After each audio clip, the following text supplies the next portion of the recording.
머리 숙여 마음 정돈하시며 하나님께 예배드리겠습니다.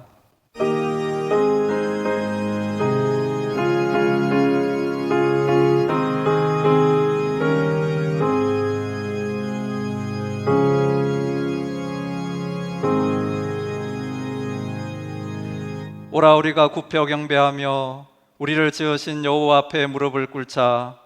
그는 우리의 하나님이시오. 우리는 그가 기르시는 백성이며 그의 손이 돌보시는 양이기 때문이라. 너희가 오늘 그의 음성 듣기를 원하노라. 아멘.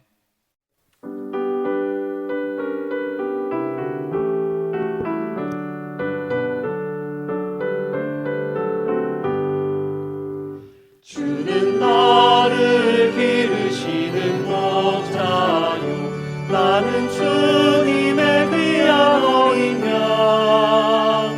푸른 풀과 맑은 시내 물가로 나를 늘 인도하여 주신다. 주는 나의 좋은 목자, 나는 그의 어린 양.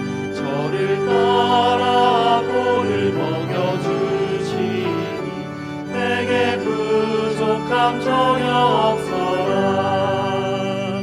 예쁜 새들 노래하는 아침과 너를 비키는 고운 황혼에 사랑하는 나의 목자 음성이 나를 언제나 불러주신다. 주는 나의 좋은 목자, 나는 그의 어린 양. 저를 따라 꼴을 먹여주시니 내게 부족함 전혀 없어라. 못된 짐승 나를 앓지 못하고 거친 비바람 삼지 못하리. 나의 주님 강한 손을 펼치사 나를 주야로 지켜주신다. 주는 나의 좋은 목자, 나는 그의 어린 양. 저를 따라 꼴을 먹여주시니 내게 부족함 전혀 없어라.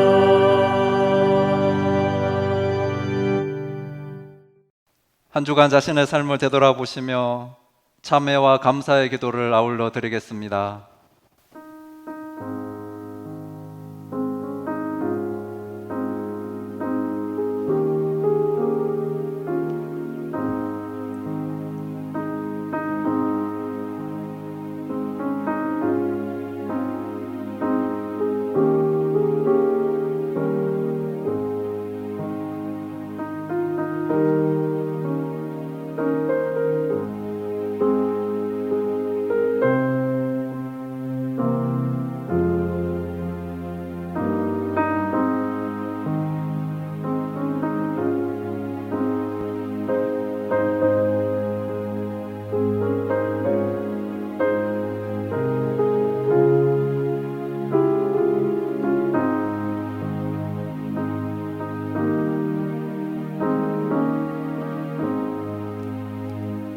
모든 사람이 죄를 범하였음에 하나님의 영광에 이르지 못하더니 그리스도 예수 안에 있는 속량으로 말미암아 하나님의 은혜로 값없이 의롭다 하심을 얻은 자 되었느니라. 아멘.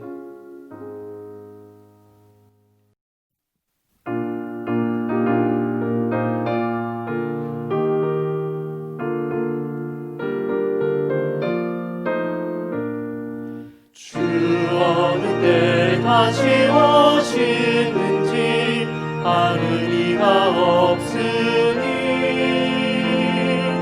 등 밝히고 너는 깨어 있어 주를 반겨 맞으라.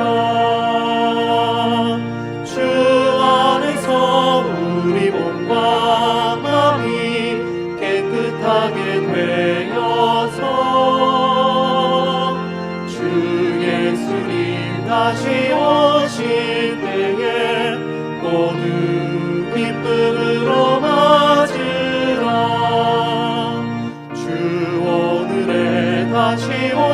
주신다면 부끄러움 없을까.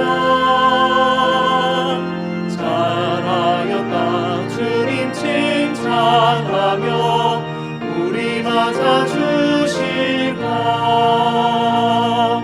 주 안에서 우리 몸과 마음이 깨끗하게 되어서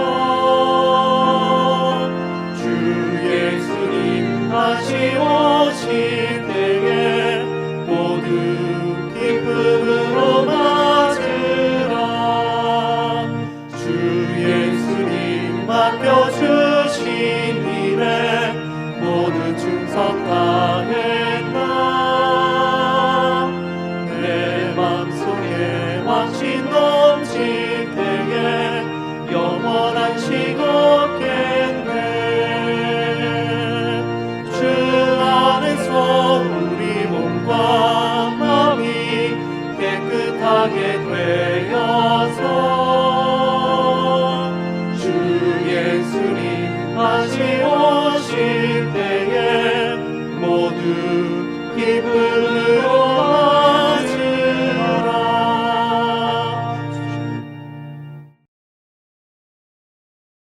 참 소망이요 생명 되신 하나님 아버지, 보이지 않는 바이러스로 인한 두려움이 지구촌을 뒤흔들며 삶을 위협하고 있지만 주님 안에서 참된 안식과 평강을 누리게 하시니 감사합니다. 이 시간 수고하고 무거운 세상 짐을 내려놓고 겸손히 주님 앞에 엎드립니다. 새로운 방식으로 드리는 이 예배를 받아주시고 무소부재하신 하나님의 임재를 경험하는 영적 예배가 되게 하여 주시옵소서. 애굽 종되었던 곳에서 우리를 빼어내사 언약 백성 삼으신 주님, 가나안의 풍요에 빠져 쫓아내야 할 우상들을 섬기며 보이는 것, 허탄한 것에 마음을 빼앗기며 살았습니다.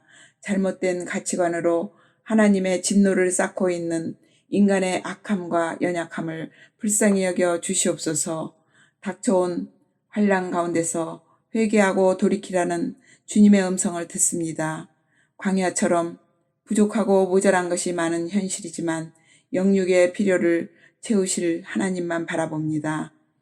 혼돈과 두려움에 사로잡힌 이 땅을 고쳐주시고 부활 소망으로 일으켜 주시옵소서.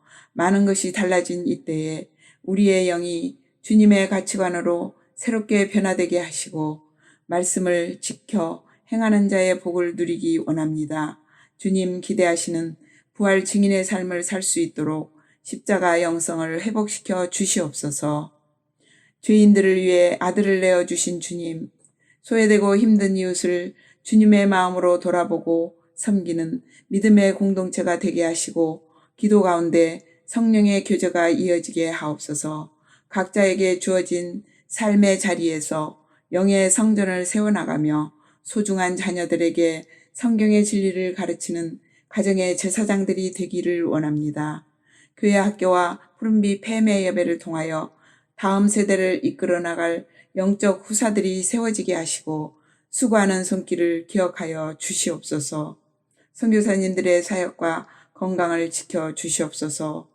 더 이상 전염병이 확산되는 것을 막아주시고 수고하는 의료진들과 봉사자들에게도 힘을 더하여 주시옵소서.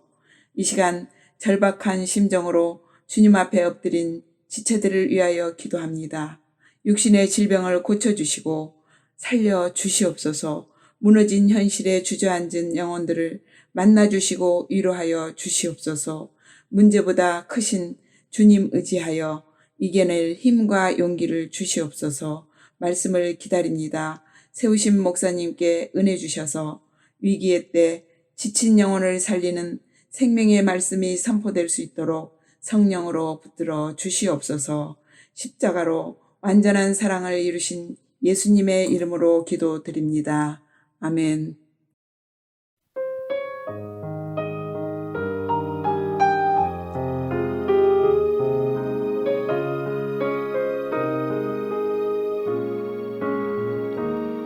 우리 주님 주신 것은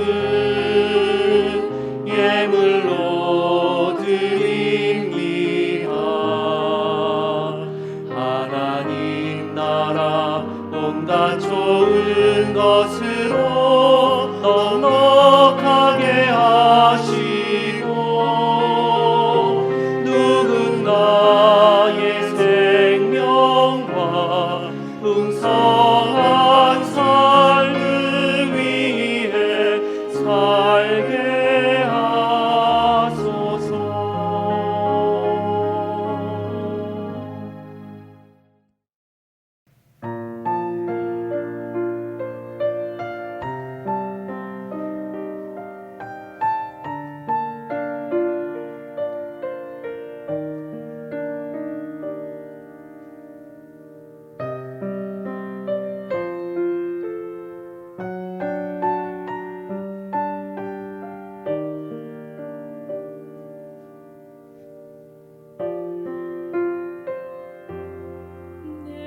주의 목전에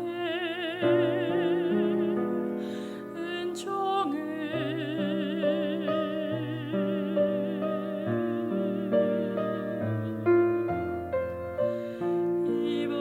입었사오며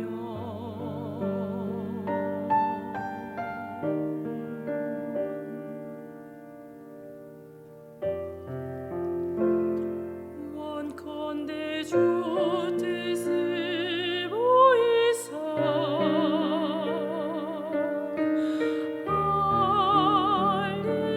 알리소서.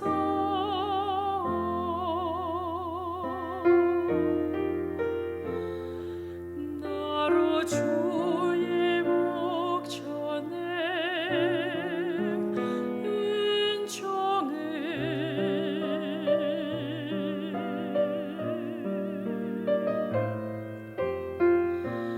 입게 하시며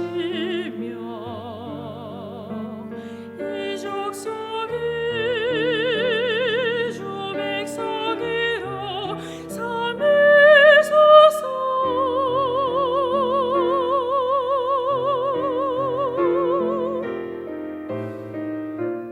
내가 친히 가리라. 내가 친히 가리라. 내가 친히 가리라. 내가 너로 변기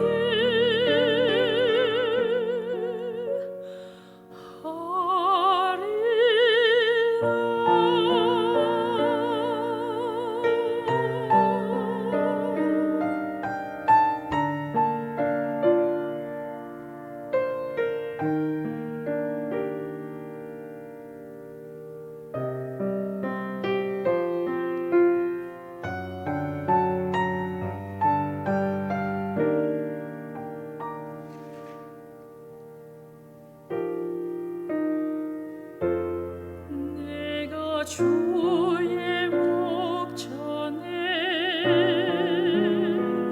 은총을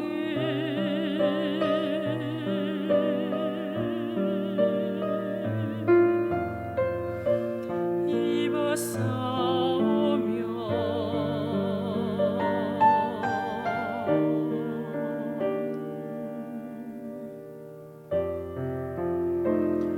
원컨대 주 뜻을 보이사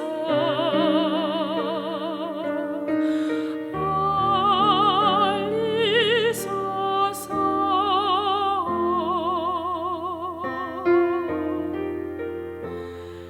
나로 주의 목전에 은총을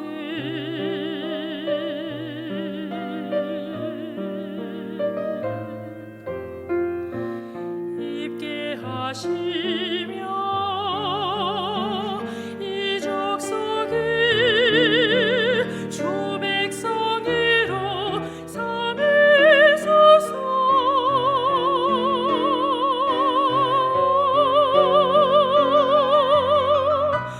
내가 친히 가리라. 내가 친히 가리라.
하나님의 말씀 마태복음 5장 13절에서 16절까지 말씀 제가 읽어드리겠습니다. 너희는 세상의 소금이니 소금이 만일 그 맛을 잃으면 무엇으로 짜게 하리요? 후에는 아무 쓸데없어 다만 밖에 버려져 사람에게 밟힐 뿐이니라. 너희는 세상의 빛이라. 산 위에는 동네가 숨겨지지 못할 것이요 사람이 등불을 켜서 말 아래에 두지 아니하고 등경 위에 두나니 이러므로 집안 모든 사람에게 비치느니라. 이같이 너희 빛이 사람 앞에 비치게 하여 그들로 너희 착한 행실을 보고 하늘에 계신 너희 아버지께 영광을 돌리게 하라. 아멘. 우리가 벌써 영상으로 주일 예배를 4번 드렸는데요. 여러분은 어떠신지 잘 모르겠는데 저는 아직도 이게 적응이 잘 되질 않아서요. 카메라 앞에 설교하면 어색하고 그리고 집중이 잘 안 돼서 그런지 원고에서 눈을 떼기가 어렵습니다. 그리고 왜 이렇게 말이 안 되는지 모르겠어요. 문장 구성이 잘 되질 않습니다. 그래서 별 생각을 다 하다가 오늘은 성경 공부 비슷하게 다른 방식으로 한번 해보려고 합니다. 마태복음 5장에서 7장까지 주님께서 제자들을 대상으로 산 위에서 1년의 설교를 하셨는데 그것이 그 유명한 이른바 산상 설교입니다. 오늘 본문은 그 산상 설교의 한 자락입니다. 너희는 세상의 소금이다. 너희는 세상의 빛이다. 예수님을 따르는 제자들의 정체성을 말씀하신 것입니다. 여러분, 세상의 소금, 세상의 빛이라고 할 때 제 일감으로 떠오르는 메시지가 무엇입니까? 무슨 생각이 제일 먼저 드세요? 이 말씀은 우리에게 다른 건 몰라도 이거 깨닫게 하시려는 거구나 이렇게 생각할 때 여러분 무슨 생각을 먼저 하실 수 있을까요? 그리스도인은 세상의 소금, 세상의 빛인데 여기서 소금이 뭐냐, 빛이 무엇이냐 보다 더 중요한 것은 세상의라는 수식어입니다. 여기 보면 너희는 세상의 소금이다, 세상의 빛이다. 영어로도 마찬가지인데요. 이렇게 이제 되어 있는데 여기 이제 소금이 뭐냐, 이제 빛이 뭐냐를 따져봐야 주님 주시는 말씀을 정확하게 이해하고 받을 수 있을 텐데 여기서 소금이 뭐냐, 빛이 뭐냐를 거론하기 전에 먼저 중요하게 다뤄야 될 것이 세상의라는 수식어입니다. 그러니까 우리는 소금이고 빛인데 그냥 소금이고 빛이 아니라 세상의 소금이고 세상의 빛이라. 정리해서 말씀드리자면 그리스도에는 세상에 대해서 무엇인 존재다. 세상에 대해서 무엇인 존재다. 이제 그런 말씀입니다. 지난 주일에 부활하신 주님께서 제자들 찾아오신 장면을 함께 읽었습니다. 주님께서 제자들에게 이렇게 말씀하셨습니다. 아버지께서 나를 보내신 것과 같이 나도 너희를 보내노라. 아버지께서 나를 보내신 것 같이 나도 너희를 보내노라. 부활하신 주님께서 찾아오셨을 때 제자들로서는 새로운 삶의 가능성이 열린 겁니다. 그러니까 새로운 국면이 펼쳐진 거죠.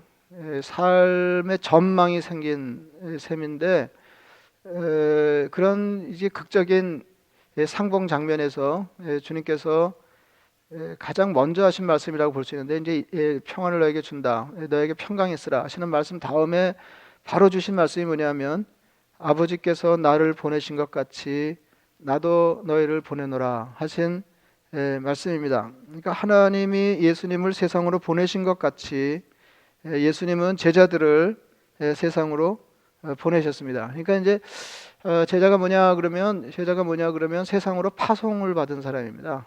세상으로 파송받은. 그러니까 고상하게 얘기하자 그러면 대사라고 할 수 있고요. 대사 이렇게 볼 수 있겠고, 그냥 더 이렇게 현실적으로 이해하자 그러면 에이전트입니다. 에이전트로, 우리는 천국의 에이전트로, 주님의 에이전트로 세상에 보냄을 받은 자의 삶을 살아내야 할 주님의 제자들이다. 이제 그런 말씀입니다. 그러니까 우리가 세상 속으로 들어가서 그들을 위해 사는 것은 선택 사항이 아니라 하는 거예요. 이렇게 뭐 예수 믿는 사람끼리 모여서 재밌게 살면 그대로 좋고, 또 기회가 돼서 세상으로 들어가서 살면 이렇게 좋고, 뭐 신앙의 취향을 따라서 선택할 수 있는 일이 아니고, 이것은 예수 믿는 사람이라면 누구나, 그리스도인이라면 누구든지 주님의 파송 명령을 따라서 세상에 섞여서 세상과 더불어 그들을 위해 살아야 되는 것이 우리 운명이다. 이제 그런 말씀입니다. 마태복음 10장 말씀도 여러 번 읽어드렸는데 마찬가지입니다. 예수님 제자들을 전도대로 내보내시는 그런 장면입니다. 보라, 내가 너희를 보냄이 양을 이리 가운데로 보냄과 같도다 그랬습니다. 뭐 굉장히 자극적인 장면이죠. 양을 이리 가운데, 양하고 이리하고 뭐 이게 저 뭐 양이 있는데 이리가 다가오려고 그래도 양이 도망가야 될 판인데, 그 양 같은 제자들에게 이리 같은 세상으로 들어가라. 이제 그렇게 말씀하셨습니다. 그 제자들이 세상으로 보냄을 받을 때 상황이 이렇게 좋지 않았습니다. 그러니까 사역 환경이 좋지 않은 거죠. 양이 이리 가운데로 가는 것 같았습니다. 양이 이리 가운데로 가는 거 너무 위험한 일인데 왜 주님은 제자들을 이렇게 사지로 내모셨을까요? 제자들이 세상으로 가는 것이 불가피한 일이었기 때문에 그렇습니다. 제자들은 조금 전에 말씀드린 대로 세상에 대해서 무엇인 존재이기 때문입니다. 제자들은 세상을 위해서 존재하는 사람들입니다. 그리스도에는 하나님이 바라시는 세상을 위해서 세상 가운데 세상과 더불어 사는 사람들이어야 하기 때문입니다. 주님께서 너희는 세상의 소금이다. 이제 그렇게 말씀하셨는데 그리스도는 세상의 소금, 주님을 추종하는 제자들은 세상의 소금인데 어떤 느낌이 드세요? 그리스도인이 세상의 소금이라고 하는 말을 들으면 어떤 느낌이 드세요? 어떤 느낌이 드세요? 소금도 그렇고 빛도 그렇고 우리가 세상의 빛, 세상의 소금, 이제 그러면 소금이나 빛이나 꼭 있어야 될 이렇게 중요한 존재입니다. 그러니까 그리스도인을 세상의 소금 혹은 세상의 빛이라고 할 때 제일 먼저 받을 수 있는 느낌은 꼭 필요한 것이다 하는 건데, 이제 소금에 대해서는 이제 이렇게 생각할 수 있습니다. 이제 꼭 필요하지만 우리 생활에 꼭 필요하지만 그리 값 나가는 물건은 아니다 이제 하는 거죠. 이게 우리 생각입니다. 이제 기회 있을 때마다 말씀드리지만은 이게 이제 2000년의 시간적인 간격이 있고 그에 따라서 이제 문화가 다르기 때문에 이해하는데 한계가 있습니다. 사실은 그렇지 않다는 거 아니에요? 꼭 필요하지만 값비싼 물건은 아니다. 이게 지금은 맞아 떨어지는 말이지만은 2000년 전 이 말씀을 들었던 청중에게는 이제 그렇지 않았다 하는 거죠. 고대 사회에서는 소금이 굉장히 귀했습니다. 이렇게 라틴어로 소금을 쌀이라고 그러는데 소금을 쌀 이렇게 얘기하는데요. 영어로 여기 이제 영어가 거기서 나왔죠. 영어로는 이제 다 아시지만 이제 salt 이렇게 되고요. 이게 얼마나 귀했냐면 로마 시대에는 군인들 월급을 소금으로 지급했습니다. 그래서 셀러리란 말도 거기서 나왔는데요. 그래서 셀러리란 말의 어원이 소금입니다. 소금입니다. 그리고 한때는 소금이 이제 화폐를 대신하기도 할 만큼 고대 사회의 소금은 대단히 귀한 것이었습니다. 그러니까 예수님 당시에 그리스도인이 세상의 소금이다 이렇게 말씀하시는 것을 들으면 그리스도인은 세상에 대해서 귀하고, 그러니까 아주 귀하고 꼭 필요한 존재구나. 이제 이런 느낌을 틀림없이 받았을 거다. 이제 그런 말씀입니다. 그러니까 세상 사람들이 볼 때 예수 믿는 사람들은 세상에 꼭 필요한 사람들이고 그만큼 귀한 사람들이다. 뭐 이런 말이 아니고 주님께서 주님을 추종하는 제자들을 향해서 너희가 세상의 소금이다. 그렇게 말씀하실 때 제자들이 그런 느낌으로 그 말씀을 받았을 것이다. 이제 그런 말씀입니다. 그리고 이제 우리가 또 하나 생각해 봐야 될 것은 주님은 우리가 세상에 대해서 그런 존재가 되라 이렇게 말씀하시지 않고 너희는 이미 그런 존재다 이렇게 말씀하셨습니다. 너희는 세상의 소금이다 그랬어요. 너희는 세상의 소금이다. 그러니까 여기서는 또 이다가 중요해요. 이다가 중에 소금이다. 너희는 세상의 빛이다. 빛이다.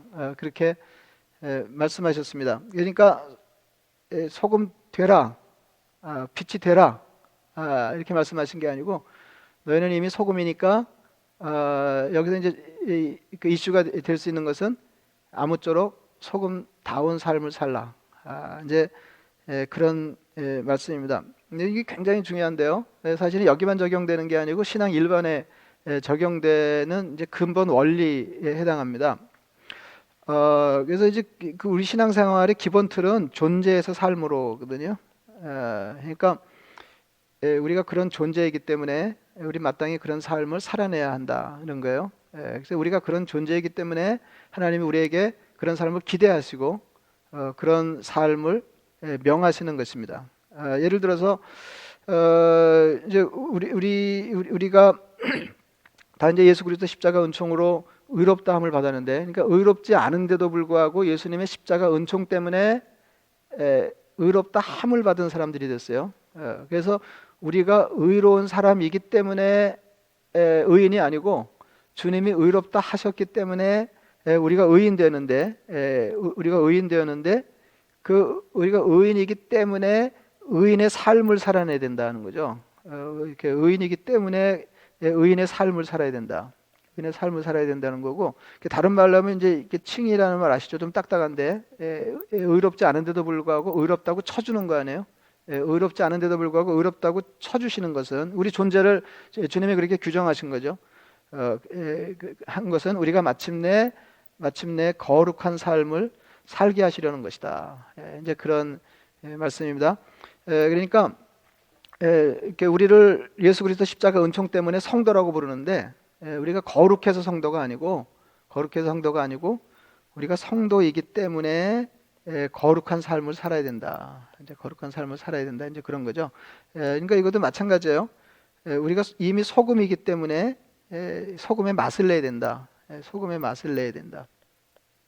그런 삶을, 소금에 걸맞는 삶을 살아야 된다. 이미 소금이기 때문에 관심사는 소금다운 소금이 되는 것입니다. 소금다운 소금이 되는 것입니다. 그러니까 우리가 사과나무 생각을 해볼 수 있는데요. 너희는 사과를 맺어서 그 사과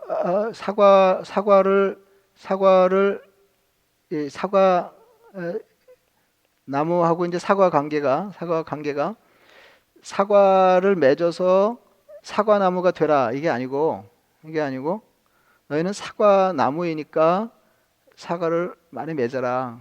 이제 그런 말씀입니다. 그러니까 존재에서 삶으로죠. 존재에서 삶을. 지금 무슨 말씀 드리고 있냐면은 이미 우리는 소금이다.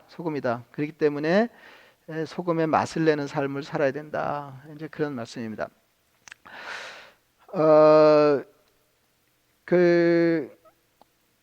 그리고 이제 그 다음 말씀하신 게 그리스도인은 세상의 빛이다 하는 거예요. 그리스도인은 세상의 빛이라. 그리스도인은 세상의 빛이라.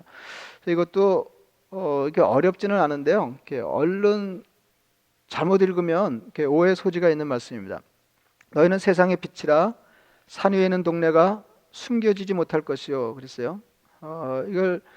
이거를 이제 숨을 안 쉬고 읽을 가능성이 많은데 이제 그렇게 되는 거죠. 너희는 세상의 빛이라. 그리고 이어서 산 위에 있는 동네가 숨겨지지 못할 것이요. 어떻게 읽혀지나요? 우리가 세상의 빛으로 세상을 비추면 산 위에 있는 동네가 숨겨지지 못한다. 다 드러난다. 뭐 이제 이렇게 읽을 가능성이 있는데 그게 아니고요. 그게 아니고 여기서는 세상의 빛이라고 할 때 이 포인트가 뭐냐면 주안점이 뭐냐면 세상에 드러나지 않을 수 없다 하는데 주안점이 있습니다. 세상에 드러나지 않을 수 없다. 그러니까 그리스도인이 이 땅에서 주님을 추종하면서 살 때 세상이 우리가 그리스도인인 줄을 모를 수가 없는 거예요. 그러니까 다시 말하면 세상 가운데서 드러난 삶을 살아야 된다 하는 겁니다. 드러난 삶을. 그러니까 나중에 말씀드리겠습니다만은, 그러니까 그리스도인이 어떻게든지 세상에 자기를 드러내야 된다 이런 말이 아니고, 그리스도인은 그의 삶 때문에 불가피하게 세상에 드러나는 존재라는 이제 그런 말씀입니다. 그래서 그 두 가지 예를 들어서 설명을 하시는데요. 하나는 산 위에는 동네가 숨겨지지 못한다. 그러니까 빛이 숨겨지지 못하는 것을 그렇게 비유한 겁니다. 산 위에 있는 동네가 숨겨지지 못한다. 그리고 이제 그 다음에 나올 말씀이 뭐냐면 15절에 사람이 등불을 켜서 말 아래에 두지 아니하고 등경 위에 두나니 이러므로 집안 모든 사람에게 비치느니라, 이렇게 말씀하셨습니다. 여기 이제 말은 여기 그 영어 성경에 이제 이렇게 바울 이렇게 돼 있는데, 이렇게 보울 되는데 보울이라고 돼 있는데 그 이 그릇이죠, 큰 그릇. 그러니까 도량형, 그러니까 대박, 말 이런 것처럼 이렇게 보울의 큰 그릇, 큰 그릇. 그래서 이게 사람이 등불을 그 램프 스탠드, 그러니까 이 등경 위에 두지 않고 큰 그릇으로 덮어두는 사람이 없다. 이게 너무 당연한 거죠. 왜냐하면 빛은 드러내게 하기 위해서, 드러내기 위해서 있는 거니까 그렇게 하는 사람이 없다. 이제 그런 말입니다. 그러니까 두 가지예요. 산 위에는 동네가 숨겨지지 못하는 것처럼, 그 다음에 등불을 켜서 말 아래에 두지 아니하고 높은 곳에 얹어 두어서 사방 비치게 하는 것처럼, 그리스도에는 그런 의미로 세상의 빛이다. 이제 그런 말씀입니다. 여기 이제 그 산 위에 있는 동네가 숨겨지지 못한다. 이게 무슨 말이냐면 그 산 위에 있는 동네 그랬는데 산동네죠, 산동네. 산동네. 산동네에 대한 느낌이 조금 다를 수 있어요. 이제 한국에서는 산동네 그러면 못 사는 동네, 이제 뭐 금호동 뭔지 이렇게 되는 건데, 미국에서는 이렇게 그럴듯한 동네는 하이츠 뭐 이래가지고 그 잘 사는 동네가 많습니다. 잘 사는 동네가 많은데, 그럼 이스라엘의 경우는 어떠냐? 이스라엘의 경우는 일반적으로 이렇게 택지가 산 위에 조성됐어요. 일반적으로. 물론 이제 아래도 이렇게 해서 이 그림을 보여드리면 좋을 텐데, 그러니까 위에 될 수 있는 대로 이렇게 높은 곳에 이렇게 주거 지역을 잡았거든요. 그러니까 산 위에 있는 동네는 누구의 눈에나 이렇게 쉽게 드러나게 돼 있었습니다. 이제 그런 얘기를 하는 거예요. 그런 얘기를 하는 거예요. 근데 이제 예수님이 제자들을 보고 너희가 세상의 빛이다, 이렇게 말씀하셨는데 그 빛이 뭐냐면 이제 이렇게 설명하셨어요. 이같이 너희 빛이 사람 앞에 비치게 하여 그들로 너희 착한 행실을 보고 하늘에 계신 너희 아버지께 영광을 돌리게 하라, 그렇게 말씀하셨습니다. 그러니까 너희 빛이에요. 그러니까 제자들이 빛인데, 제자들이 세상의 빛인데, 제자들의 빛이 사람 앞에 비치게 하여 그들로 너희 착한 행실을 보고 하늘에 계신 너희 아버지께 영광을 돌리게 하라. 너희 빛이 뭐냐면 착한 행실이에요. 너희 착한 행실. 착한 행실이죠. 착한 행실. 그러니까 제자들은 착한 행실로 세상을 이롭게 함으로 자연스럽게 세상에 드러나는 존재로 살아야 된다. 이제 그런 말씀입니다.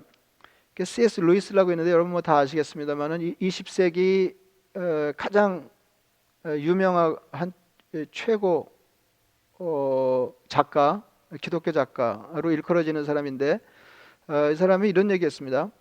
나는 태양이 떴다고 믿는 것처럼 기독교를 믿는다. 이거 되게 그럴듯하죠? 태양이 떴다고 믿는 것처럼 기독교를 믿는다. 이제 그 다음 설명이 필요한데요. 단지 내가 그것을 보기 때문만이 아니라 그것에 의해 다른 것을 보기 때문이다. 그렇게 얘기했습니다. 다시 한번 읽어드리면, 나는 태양이 떴다고 믿는 것처럼 기독교를 믿는다.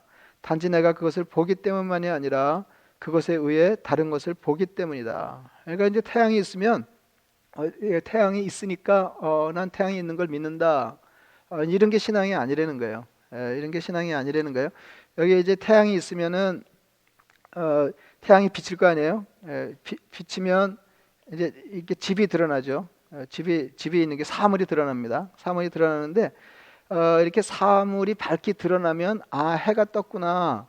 이렇게 아는 것처럼 그러니까 태양이 있는 것을 보지 않아도 태양의 빛 때문에 드러나는 사물이 드러나는 것을 보고 태양이 떴다고 하는 것을 해가 떴다고 하는 것을 믿는 것처럼 나는 기독교를 믿는다 그런 말입니다. 근데 이게 아주 절묘한데요. 이게 절묘한데 오늘 주님 말씀에 연결해서 이해하면 조금 이해가 쉬울 것 같습니다. 그리스도인이 이제 빛이에요. 이렇게 그리스도인이 빛인데 그리스도인이 이제 빛으로 세상을 비추죠. 세상을 비추면 사람들이 이렇게 비추는 그리스도인을 보고 이제 알아채는 거죠. 저기 그리스도인이 있구나. 그래서 우리가 선한 행실을 행할 때 세상이 그것을 보고 우리가 그리스도인 걸 알아차릴 거예요. 이게 그리스도인이 그렇게 인식되는 거죠. 근데 뿐만 아니라 여기 그리스도인이 있구나 아는 것뿐만 아니라 그렇게 그리스도인이 착한 행실을 세상에 비칠 때 사물이 드러나는 것처럼 다른 것들이 드러나는데 하나님이 사람들에게 드러난다 이제 그런 얘기입니다. 이거 굉장한 거죠. 그래서 다시 읽어드리면 너희 빛이 사람 앞에 비치게 하여 그들로 너희 착한 행실을 보고 하늘에 계신 너희 아버지께 영광을 돌리게 하라. 이게 이제 이것이 제자의 삶입니다. 이거 굉장한 거죠. 그러니까 이게 틀이 뭐하고 비슷하냐면은요. 틀이 뭐하고 비슷하냐면은 요한복음 13장에 주님께서 이제 십자가 지시고 세상 떠나시기 전에 제자들에게 이렇게 당부하신 말씀도 이제 같은 틀로 이해가 되는데 새 계명을 너에게 주노니 서로 사랑하라. 내가 너희를 사랑한 것 같이 너희도 서로 사랑하라. 너희가 서로 사랑하면 이로써 모든 사람이 너희가 내 제자인 줄 알리라. 그러셨어요. 그러니까 제자들이 서로 사랑하면 사람들이 저 사람들이 예수님의 제자들이구나. 이렇게 알아차리는데 그거보다 더 중요한 건 뭐냐면 그 알아차리는 과정에 주님이 드러난다는 거죠. 주님이 드러난다. 그러니까 태양이 비치면 여기 태양이 있구나. 뿐만 아니라 태양이 이렇게 빛을 발할 때 드러나는 사물을 보고 태양이 떴구나 알 수 있는 것처럼 제자들이 서로 사랑할 때 제자들이 주님의 제자로 드러나는 동시에 하나님이 세상에 드러나신다는 거예요. 그래서 영광을 받으신다. 이게 제자의 삶이에요. 그래서 주님께서 너희는 세상의 소금이다. 너희는 세상의 빛이다라고 할 때 뜻하시는 바가 우리에게 일러주시는 바가 그와 같은 것입니다. 오늘 설교 첫머리에 이 말씀이 산상설교의 한 부분이라 이렇게 말씀드렸는데요. 산상설교는 이른바 팔복으로 시작이 됩니다. 예수께서 무리를 보시고 산에 올라가 앉으시니 제자들이 나온지라 입을 열어 가르쳐 이르시되 심령이 가난한 자는 복이 있나니 천국이 그들의 것이며 애통하는 자는 복이 있나니 그들이 위로를 받을 것이며 온유한 자는 복이 있나니 그들이 땅을 기업을 이렇게 해서 복이 8개가 나와요. 이게 이제 산상설교 시작이거든요. 그래서 이거를 이제 팔복이라고 그러는데 이제 처음에 이제 하신 말씀이 심령이 가난한 자는 복이 있다. 이제 그렇게 말씀하셨고요. 천국이 그들의 것입니다. 애통하는 자는 복이 있다. 했어요. 애통하는 자는 복이 있다. 그들이 위로를 받을 것이며. 여러분 어떻게 생각하세요? 심령이 가난한 자 복이 있다. 애통하는 자는 복이 있다. 이게 무슨 뜻일까요? 저도 그렇게 설교한 일이 있는데 이 애통하는 자, 심령이 가난한 자가 복이 있으니까 우리는 어떻게든지 심령이 가난한 사람이 돼야 됩니다. 이제 그런 거고요. 그리고 애통하는 자가 복이 있으니까 애통하는 자가 돼야 된다. 그래서 이제 뭐 이렇게 접근을 하는 건데, 근데 자꾸 이 말씀을 읽으면서 이렇게 깊이 생각해 보면 그게 아닌 것 같다 이런 생각이 드는 거죠. 이제 그런 생각이 안 드는 거예요. 그런 생각이 안 드는 겁니다. 근데 그러니까 너희는 아무쪼록 심령이 가난한 사람이더라. 너희는 아무쪼록 애통하는 자가 되라. 근데 이제 그 누가복음 6장에 이제 평행 본문이 나오는데 거기 보면 이제 이렇게 됐어요. 예수께서 눈을 들어 제자들을 보시고 이르시되 너희 가난한 자는 복이 있나니 그랬어요. 그러니까 그냥 가난한 자는 복이 있다. 그다음에 지금 줄인 자는 복이 있다.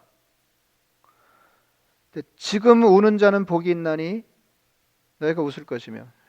보세요. 너희 가난한 자는 복이 있나니 하나님의 나라가 너희 것이며 지금 줄인 자는 복이 있나니 너희가 배부름을 얻을 것이며 지금 우는 자는 복이 있나니 너희가 웃을 것이며. 글쎄요. 이제 그 마태복음하고 이제 조금 달라졌죠. 제일 처음에 나오는 심령이 가난한 자 복이 있다. 마태복음 그렇게 되는데 심령이 가난한 자 이렇게 되어 있는데 누가복음은 그냥 가난한 자입니다. 그냥 가난한 자. 가난한 자가 복이 있다. 그럼 어떻게 생각하세요? 그래서 이거를 마태복음은 심령이 가난한 자 그러니까 가난한 자하고 심령 가난한 자 조금 다를 것 같은 느낌이 드는데요.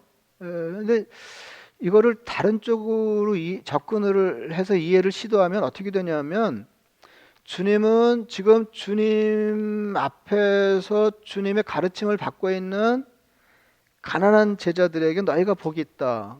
이렇게 말씀하시면서 심령이 가난한 너희가 복이 있다. 그렇게 했는데 저는 이걸 자꾸 읽으니까 무슨 생각이 드냐면 이걸 그냥 좋게 볼 게 아니고 가난한 걸 어떻게든지 좋게 봐서 우리가 그걸 가난한 자가 돼야 되고 애통하는 자를 좋게 봐서 우리가 어떻게든지 애통하는 자가 돼야 되고 뭐 이렇게 볼 게 아니고 이미 내가 원튼 원치 않든 가난하고 원튼 원치 않든 애통하는 상태에 있는 너희가 복이 있다.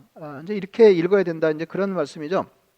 그래서 이게 가난한 자하고 심령이 가난한 자를 어떻게 연결할 수 있냐면 제 생각에는 이게 가난한 사람이 있는데 가난한 나머지 이 마음까지 가난해진 사람.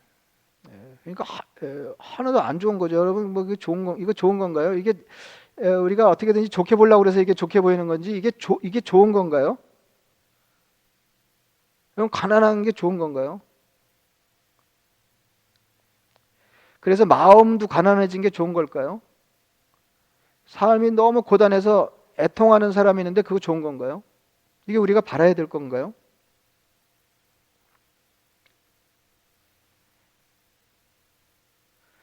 그러니까 이걸 그대로 받으면 가난한 식민지 백성들, 그래서 애통이 절로 나오는 사람들을 향해서 그래도 너희가 복이 있다. 그러니까 새로운 세상이 도래하니까 내가 여기 있고 그 말씀을 듣고 있는 너희는 복이 있다. 새로운 세상이 오고 있다. 주님 그렇게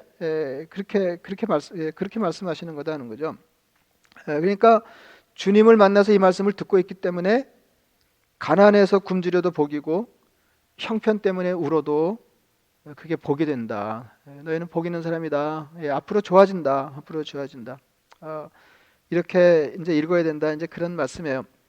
제가 왜 팔복 이야기를 거론하냐면 이렇게 가난하고 삶이 만만치 않아서 우는 제자들을 향해서 주님이 너희는 세상의 소금이고 너희는 세상의 빛이다. 이렇게 말씀하셨다는 것을 알려드리려고 그러는 겁니다. 사실 이 코로나 때문에 설교하기도 힘들어요. 코로나 때문에 오늘 이렇게 세상의 빛, 세상의 소금 이 설교를 어떻게 처음에 생각하게 됐냐면 지난 주일이 부활절이었고 부활하신 주님께서 제자들 찾아오셔서 아버지께서 나를 보내신 것 같이 나도 너희를 보낸다.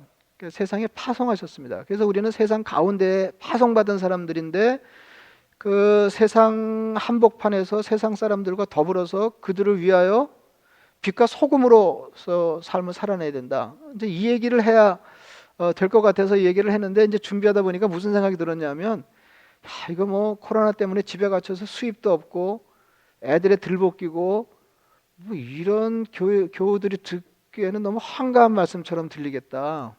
이제 이런 생각이 든 거예요. 야, 이게 뭐 100번 지당하신 말씀이지만은 지금 형편에 잘 귀에 안 들어오는 말씀입니다. 이제 이럴 가능성이 있어서 제가 말씀드리는 거예요. 그러니까 처음에 너희는 세상의 소금이다, 너희는 세상의 빛이다 이 말씀을 들었던 제자들이 그렇게 가난하고 그렇게 울지 않을 수 없는, 애통하지 않을 수 없는 그런 형편에 있는 식민지 백성들, 삶이 녹록지 않은, 만만치 않은 그런 제자들을 향해서 주님이 너희는 세상의 소금이고 너희는 세상의 빛이니까 아무쪼록 너희 형편에 개의치 말고 나를 뒤쫓아서 세상을 위한 삶을 살아가라. 그래서 아무리 어려울 때에도 너희가 어떤 존재인지를 절대로 잊어버리지 말아라. 그렇게 제자들 긍지를 심어주시면서 제자들이 세상에 어떤 존재인지, 그러니까 세상 사람들이 우리를 어떻게 보든지 상관없이 우리가 세상에 어떤 존재인지를 이렇게 생각하면서 잊지 않고 살아야 된다. 그래서 오늘 그 말씀을 드렸습니다. 그래서 이제 이거를 이제 적용하려고 그러는데요. 우리가 이제 세상이 우리를 어떻게 보든지 우리는 주님 보시기에 세상에 꼭 필요한 값진 존재들입니다. 그래서 이걸 어떻게 그래서 이제 좁은 데부터 이제 넓혀가는 게 좋을 텐데요. 그래서 이 말씀을 적용해서 할 때 제대로 넓히기 위해서 우선 좁혀서 생각하는 게 좋겠습니다. 우리는 세상의 소금이고 우리는 다른 사람들의 소금이다. 그러니까 세상의 소금이고 뭐 세상의 빛이고 그러기 전에 먼저 징검다리처럼 우리 생각해야 될 게 다른 사람의 소금이고 다른 사람의 빛이다. 다른 사람의 빛이다. 우리는 다른 사람에 대해서 무엇인 존재다. 이렇게 생각하면서 사시면 좋겠습니다. 그래서 우리가 다른 사람을 이렇게 볼 때 나는 당신의 삶에 꼭 필요한 무엇이기를 바랍니다. 이런 마음가짐, 이런 바람을 가지고 이런 기도의 제목으로 우리가 나머지 삶을 살아야겠습니다. 이것은 사는 게 힘들 때에도 꼭 붙들어야 하는 말씀입니다. 시간이 많이 갔나요? 어떻게 됐나요? 그 하여튼 이렇게 하니까 시간이 얼마나 가는지를 모르겠네요.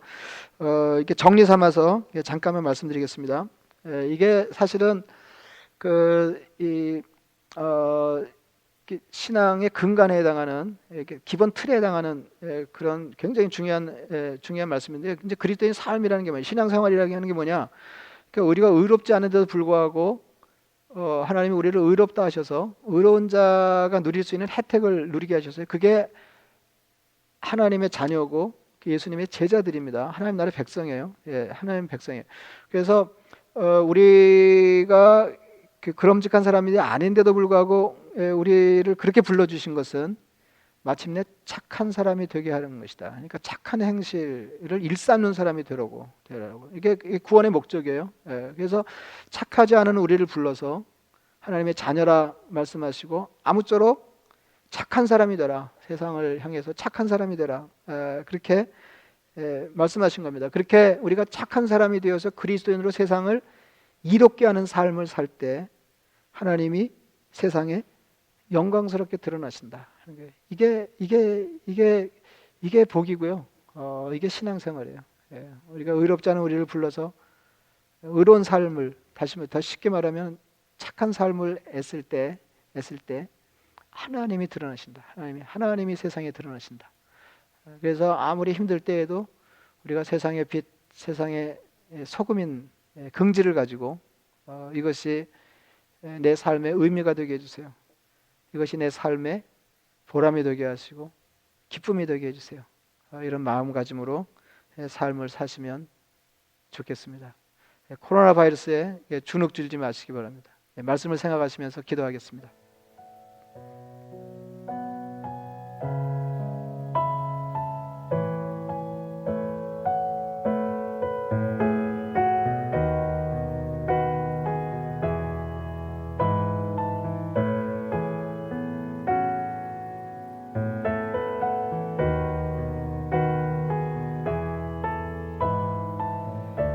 자비하신 아버지 하나님, 주님께서 산상에서 제자들 향해 말씀하실 때 내가 지금은 가난하지만 지금은 형편 때문에 애통해하지만 너희는 복 있는 사람들이다. 그렇게 말씀하시면서 세상이 뭐라고 하든 너희는 세상에 꼭 필요한 값진 존재들이다. 그렇게 말씀해 주신 거 감사하고 감사합니다.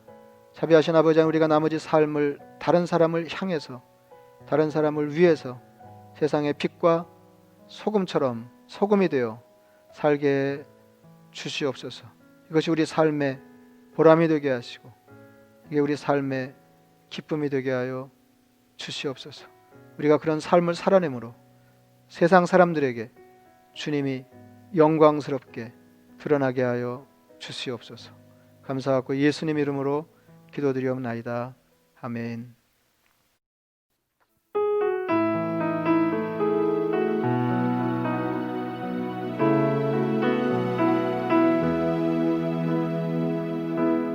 주님이 우리를 빛으로 부르셨으니 부르심 따라서 나 살기 원해. 거룩한 나라요 주께서 택한 백성이니 주를 의지하여 담대함으로 주님의 빛 비추게 하소서. 어두운 세상 가운데 거룩함으로 주님의 빛 비추게 하소서. 예수의 이름으로 일어서도록 주님이 우리를 빛으로 부르셨으니 부르심 따라서 나 살기 원해. 거룩한 나라요 주께서 택한 백성이니 주를 의지하여 담대함으로 주님의 빛 비추게 하소서. 어두운 세상 가운데 거룩함으로 주님의 빛 비추게 하소서. 예수의 이름으로